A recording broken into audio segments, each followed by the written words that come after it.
Our previous system, someone had become a lead, so they'd request a brochure.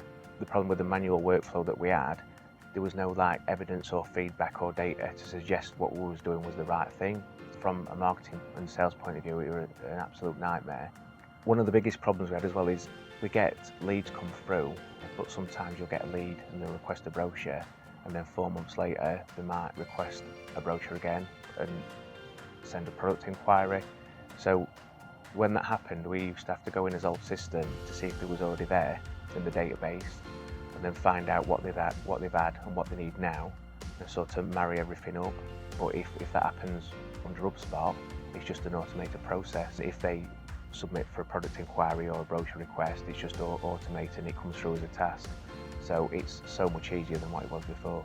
On the old system, we'd get, I know, for example, we'd got 400 leads, but I didn't know who had requested brochures, who requested samples, who'd done product inquiries.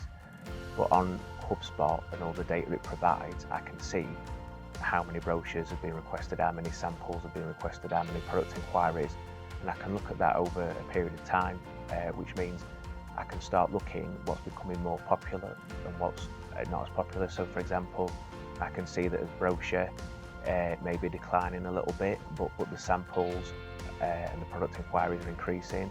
So it means I can put more of marketing effort into those ways of communicating with people, which is really important. In regards to like the front end, the sales data, the marketing data, it was very limited, and that was because of the manual processes that we had and we was working to, compared to what we've got now.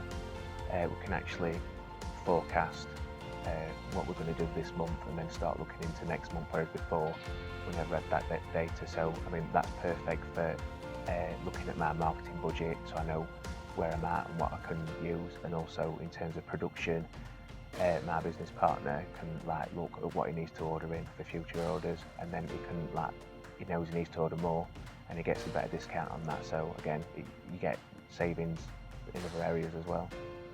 The data is automatically going into a system now, the customer data, the workflows are all in place, the tasks are all being created, and just on a rough estimate, I think it's from the sales point of view, it's saving like 75% of his time, which means we can start concentrating and looking at the leads that have got the higher engagement scores. Yeah, it gives us time to talk to each other a little bit more. Results are really good. Sales compared to this time last year are up. We're getting more inbound calls, and the nice calls with people wanting to talk to us about products rather than people probably being frustrated that we've rung them up when they're at work. Digital 22, they're very consistent. I've had other agencies before where it's like, we're going to do this, we're going to do that, and it's sort of, things sort of phase away, or the meetings don't quite happen on time. But yeah, every week guaranteed at the same time I speak to Dan, tasks are completed. They're not just like an agency, I know that it's like they're an employee. Definitely HubSpot and Digital 22, I think they're the perfect package.